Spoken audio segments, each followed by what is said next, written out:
life issues. Joe Biden would destroy jobs, raise our taxes, and throw away the lives of countless unborn children.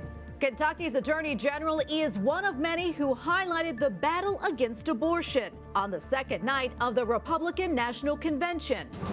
We have a recap and analysis of an evening where the speakers included pro-lifer Abby Johnson. Pro-life policies. We also examined the Trump administration's fight for the unborn. And the gift of hope. Pope Francis reminds the faithful of the best way to navigate sickness and injustice. On EWTN News Nightly for Wednesday, August 26, 2020.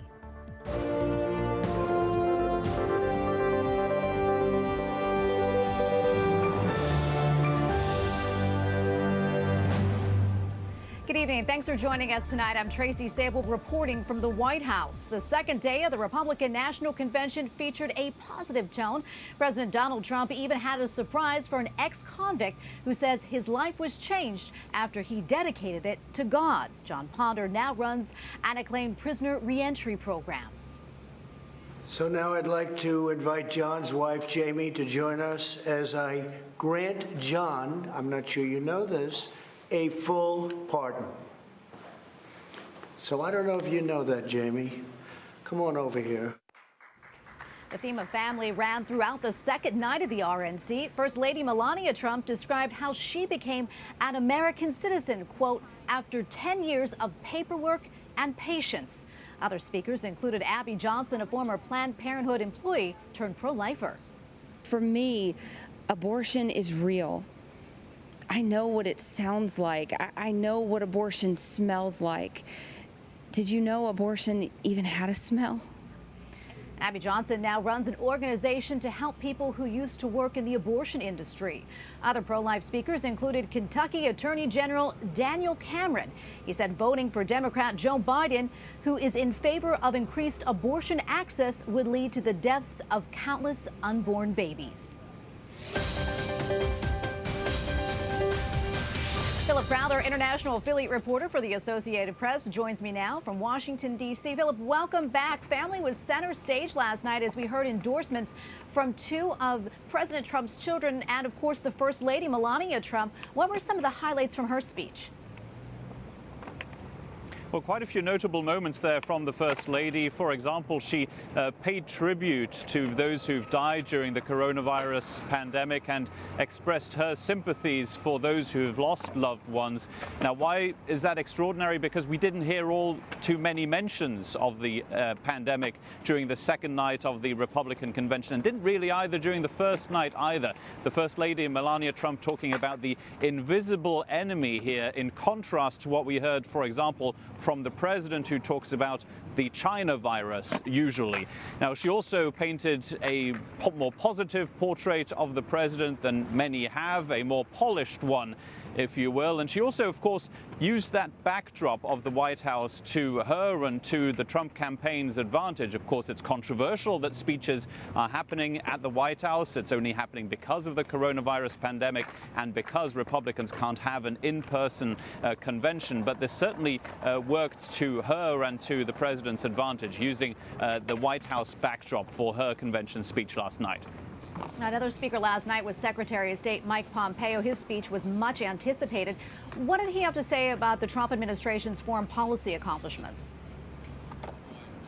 Well, speaking of backdrops, he certainly used his to his advantage, because this was a speech that was actually recorded in Jerusalem during a diplomatic trip that the Secretary of State was on, a pretty controversial statement that he made because of where it was filmed and why, because this was done during an official visit by the Secretary of State, of course. Now, when it comes to the content of his speech, it was essentially praise for the president's foreign policy decisions. First of all, those close to where the speech was made in Jerusalem, with Mike Pompeo talking about the U.S. Embassy having been moved from Tel Aviv to Jerusalem, a longtime president from those who want to be in the Oval Office, and one that this president, of course, kept. He also spoke about the new diplomatic relationship between Israel and the United Arab Emirates. But it was a long litany of foreign policy achievements that he sees from the Trump administration on China, for example, on Iran as well. He went all around the globe, really. But we should again mention the controversy here, and that is that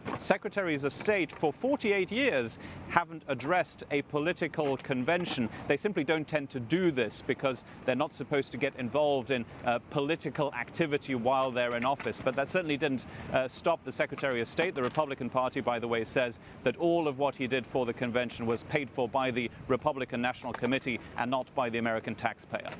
Looking forward to tonight. We're going to hear from Vice President Mike Pence. He's going to be speaking from Baltimore's Fort McHenry. What can we expect from him? Yeah, it's going to be a particularly interesting one. What we know about the vice president, of course, is that he tends to praise the president at length and somebody who sticks by the president's side at all times. Now, we know also that the theme of tonight's convention night, the third night out of 4, is supposed to be a strong emphasis on the military and on law and order. So expect the vice president to talk a lot about that. Also, of course, speaking of Fort McHenry in Baltimore, the place that inspired the Star-Spangled Banner, well, he will use that to his advantage, that symbolism, to talk about, for example, his opposition to, for example, athletes kneeling during the national anthem. His will be a message of law and order, and maybe there will also be a mention of racial justice and current protests, of course, that are happening in Kenosha in Wisconsin. I should also mention, of course, that the vice president is at the head of the coronavirus task force team at the White House. I said right at the top that we're not hearing all too much about the coronavirus during this Republican convention. Maybe the vice president will talk at length about this administration's reaction to it. Philip Crowther, international affiliate reporter for the Associated Press. Thank you so much. Some pro-life advocates have described President Donald Trump as the most pro-life president in U.S. history and says his re-election would be a huge victory for the pro-life movement. White House correspondent Owen Jensen reports. Tracy, President Trump's support of the pro-life movement has been a strong theme of his administration, and it's embedded in the RNC platform. President Donald Trump is touting his pro-life record. In his nearly 4 years in office, time and again, he has said in no uncertain terms, every life brings love into this world. Every child brings joy to a family. This past January, he spoke at the March for Life, the first president to ever appear in person. Unborn children have never had a stronger defender in the White House. The Republican 2016 platform, which is the same for 2020, states, "We will not fund or subsidize health care that includes abortion coverage, and we support the appointment of judges who respect traditional family values and the sanctity of innocent human life." While it's considered the most pro-life platform, some pro-lifers have expressed they wished there was a new one to discuss current concerns. Still, last night at the RNC, former Planned Parenthood Clinic Director Abby Johnson spoke. And I now support President Trump because he has done more for the unborn than any other president. He appointed a record number of pro-life judges, including 2 Supreme Court justices. President Trump also reinstated the Mexico City policy, which bans federal funds from going to groups that promote abortion overseas. And his administration restricted Title X money from going to abortion providers. The RNC platform also slams the opposition, writing, Democrats' almost limitless support for abortion and their strident opposition to even the most basic restrictions on abortion put them dramatically out of step with the American people. Also, a Marist Knights of Columbus poll done earlier this year shows that most Republicans, more than 6 in 10 independents, and some Democrats want a candidate who supports increased restrictions on abortion. At the White House, Owen Jensen, EWTN News Nightly. Trump 2020 Deputy Campaign Manager Justin Clark joins me now by Skype. Justin, welcome to the show. Thanks so much for coming on. I know that you put abortion front and center at the Republican National Convention, including a primetime speech, as we mentioned, from Abby Johnson. Why is the life issue so important to this campaign? Well, the life issue is important to this campaign because it's important to President Trump. President Trump is the most pro-life president in history. And contrast that with Joe Biden, who has had an abysmal record on life from his days in the Senate to his time in the Obama administration, pushing for, being a lackey of Planned Parenthood, to picking as his running mate Kamala Harris, who said being a member of the Knights of Columbus might be disqualifying for a person because of their support for life. So it really comes from a place for the president that he believes in, and it couldn't be a clearer contrast with the Biden-Harris ticket. Justin, a year from now, what in your view would be the key differences between a Biden administration and a Trump administration on the life issue? I know you talked about it just briefly there. Sure. So, highlighting the president's accomplishments, the president is in favor of and implemented the Mexico City policy, restrictions on Title X. Those would disappear under a Biden-Harris administration.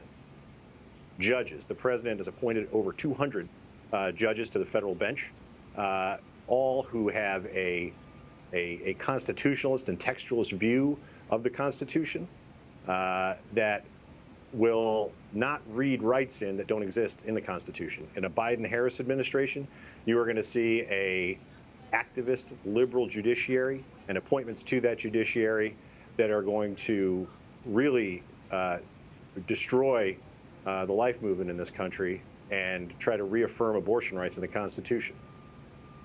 On Election Day back in 2016, abortion was actually the most Googled political term. A recent Marist poll found that a majority of independents and about half of Democrats support substantial restrictions on abortion, and 4 in 10 Democrats say that they would prefer to vote for a candidate who supports abortion restrictions. Given how many other issues there are in play, how important will this issue be on Election Day in November? Abortion remains a big issue for voters in this country.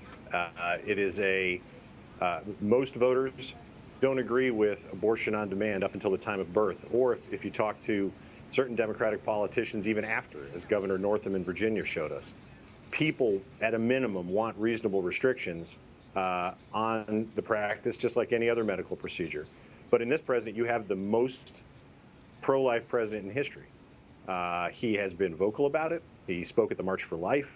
And he's put the policies in place to back that up. And I think voters will know that, and I think that they will reward him in November because of that.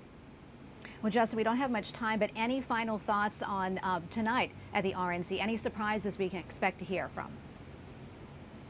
Well, I think you'll see a lot of surprises. As you know, the vice president will be speaking from Fort McHenry. You can anticipate a few surprises this evening for sure, as we saw on the previous few other nights. And I think you're going to see, the American people are going to see the distinction between President Trump and Vice President Pence and the Biden-Harris ticket in stark contrast tonight and through the rest of the campaign. So stay tuned. All right, Justin, thank you so much for your time. We appreciate it. Justin Clark, Trump 2020 Deputy Campaign Manager. Thank you again for your time. Thank you. The pro-life messages are in contrast to last week's Democratic National Convention. A report in the New York Times says the DNC did not mention the word abortion once in 4 days. Earlier today, I spoke with Catherine Hadro, host of EWTN Pro-Life Weekly, to get her thoughts on the RNC and the Trump administration's efforts to protect the unborn. Catherine, welcome back. Always so good to have you on. I want to talk about the Trump administration and its pro-life policies, but first, I'd like to get your thoughts on Abby Johnson's speech last night. What did you think? Yes, well, it was significant. In fact, I think it sets a new standard for future political conventions and their willingness to give such a prominent speaking slot to a pro-life speaker. A lot of our viewers are familiar with Abby Johnson and her story, a former Planned Parenthood director who converted to the pro-life cause, even converted to the Catholic faith, and she left the abortion industry after firsthand witnessing an abortion procedure. And that's what she described last night in her speech, and it was graphic. But the thing is, Tracy, the reality of abortion is graphic, and that may have been for many Americans their first time hearing in detail what exactly an abortion procedure entails, which is important to hear. And while that type of messaging might be brushed aside typically on mainstream media, because it was happening on this national platform at the RNC convention, many mainstream networks were carrying it on their own airwaves. Yeah, you could not ignore it, that's for sure. It was really powerful. Let's turn to the president now. In 2016, he wrote a letter to pro-life leaders asking for their support and outlining actions that he planned to take if elected. Where do things stand right now? Right. Well, President Trump is admittedly a convert to the pro-life cause. So back in 2016, he knew he needed to assure pro-life voters he would stand up for the cause, especially because he had no political record on this issue. So as you mentioned, he wrote in 2016 a letter to pro-life leaders outlining 4 pro-life commitments. And I want to read those to you. It was to nominate pro-life justices to the Supreme Court, to sign the pain-capable bill into law, to defund Planned Parenthood, and make the Hyde Amendment permanent law. The thing is, not all of those commitments have been fulfilled. Pro-life groups have applauded his nomination of Justices Gorsuch and Kavanaugh to the Supreme Court, and President Trump has partially defunded Planned Parenthood of their Title $10, but that's only a small percentage of the nearly $500 million they receive in federal funding annually. When it comes to the Hyde Amendment and the pain-capable bill, those have not been signed into law, largely because it doesn't receive the pro-life backing in Congress that it really needs. So we do have this letter of these commitments and can compare it to what his administration has done. To the president's credit, he has absolutely achieved some very significant pro-life policy goals, from expanding the Mexico City policy. He's appointed pro-life personnel to key positions and attended the March for Life this very year, was the first sitting president to do so. So I imagine he will continue to tout his pro-life achievements until Election Day. Okay, Catherine. And finally, what do you think Catholics and pro-lifers should make of the RNC platform and the Trump-Pence campaign? Well, in listening to the RNC convention and watching it, the issues of life and religious liberty and conscience protection are certainly more at the forefront than they were at the DNC convention, which I'm sure will appeal to Catholic voters. But I think as an important reminder for us as Catholics, we will never fit comfortably into either one political party. We will find reasons to applaud both parties, reasons to be disappointed with both. But it is important that we as Catholics keep the sanctity of life in mind when going to the ballot box in November, and that we really take the time to form our conscience on these important issues and to very seriously pray. And I do want to point viewers that they can always go to EWTN.com/vote to see a lot of resources on church teachings on how we can best prayerfully prepare for November. Yeah, Catherine, thanks for bringing that up. Really appreciate that, and really appreciate your insights and coming on. Thanks so much. Thank you, Tracy. And a reminder that you can watch EWTN Pro-Life Weekly Thursdays at 10 p.m. And for other airing times, just visit EWTN.com. Now tonight, Mike Pence will formally accept the Republican nomination for a second term as vice president. We take a look back at his time as second in command and how his faith has played a role. Correspondent Mark Irons reports. Mark? Tracy, Vice President Mike Pence has jokingly referred to himself as an evangelical Catholic. He was raised Catholic but left the faith in college. Still, he has been vocal about how his faith upbringing has shaped his views. Just a week after Mike Pence was sworn in as vice president, he became the first VP to speak at the annual March for Life in the nation's capital. Life is winning again in America. Taking a stand for unborn children, the former U.S. Congressman and Indiana governor has called abortion the most pressing moral issue of our time. For my wife and me to stand for life in the public square is a calling. It's a calling of our convictions. It's a calling of our faith. Over the years, President Trump has handed the VP certain tasks, like chairing the National Space Council, negotiating a ceasefire in Syria, and heading the White House Coronavirus Task Force. The VP has been able to elevate causes he is personally passionate about, from advocating for life to promoting religious freedom. Standing with people of faith that are facing persecution, whatever their faith background, is at the center of our policy. Before the coronavirus pandemic, the vice president met with Pope Francis at the Vatican. And prior to that, he spoke with EWTN News Nightly about his Catholic roots. I grew up in a great big Catholic family. The vice president now identifies as an evangelical Christian. I made a personal decision for Christ when I was in college. But I have to tell you, I cherish that Catholic upbringing. Over the years, we have heard murmurs about the prospects of a 2024 Mike Pence run at the presidency. But right now, his priorities are clear. In a Fox interview this week, he said, "All my focus is getting this president reelected for 4 more years." Tracy. Correspondent Mark Irons reporting for us tonight. Thank you so much, Mark. Coming up, Another night of violence following a police shooting in Wisconsin.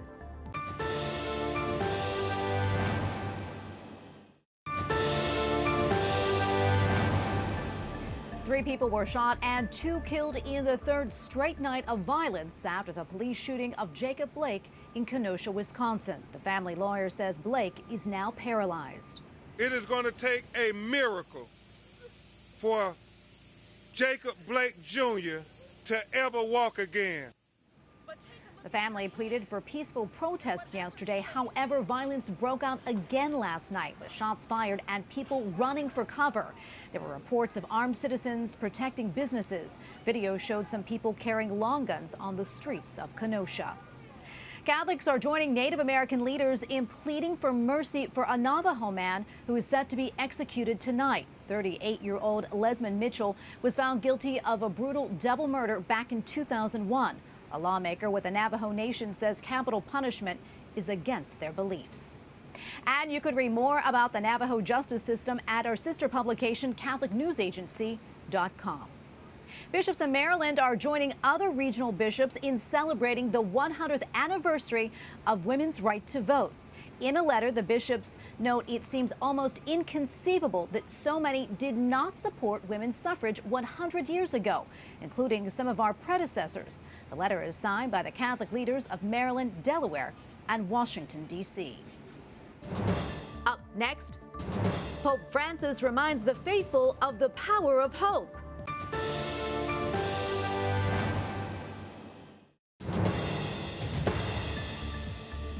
The Philippines is reporting a rise in COVID-19 cases. The number surged past 200,000 today. The Philippines has the highest number of infections in Southeast Asia.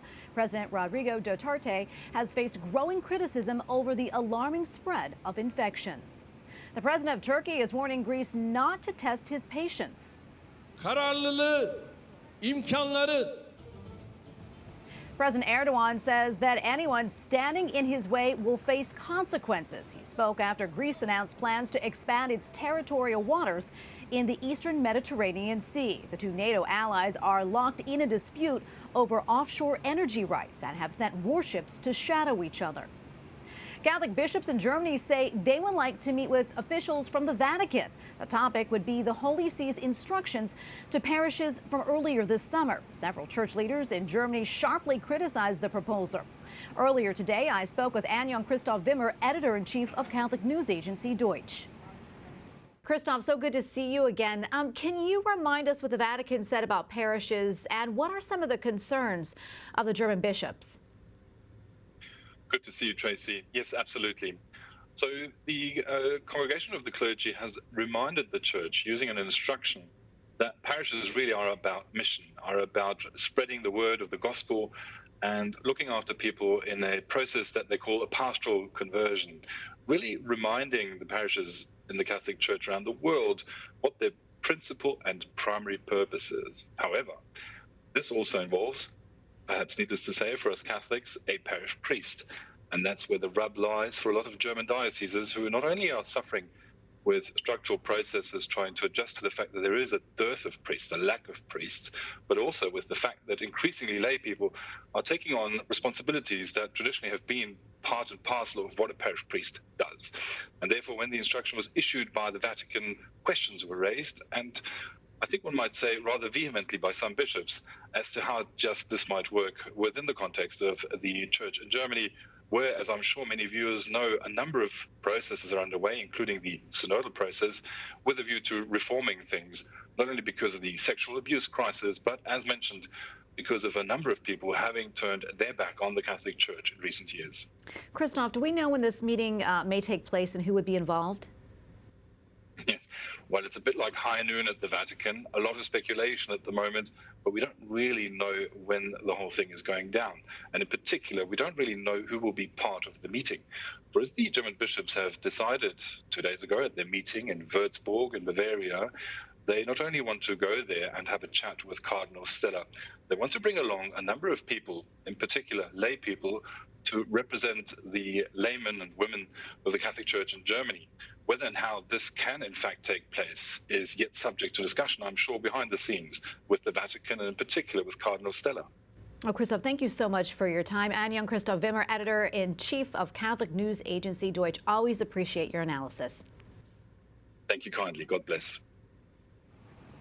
And finally tonight, Pope Francis reminds the faithful to seek the gift of hope because it comes from Christ. Da una crisi non si può essere uguali.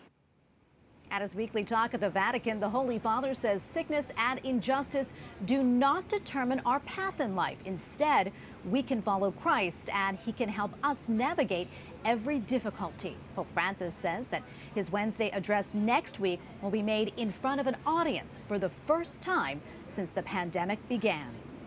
We thank you for watching tonight. For the entire EWTN News Nightly team, I'm Tracy Sable at the White House. Good night and God bless.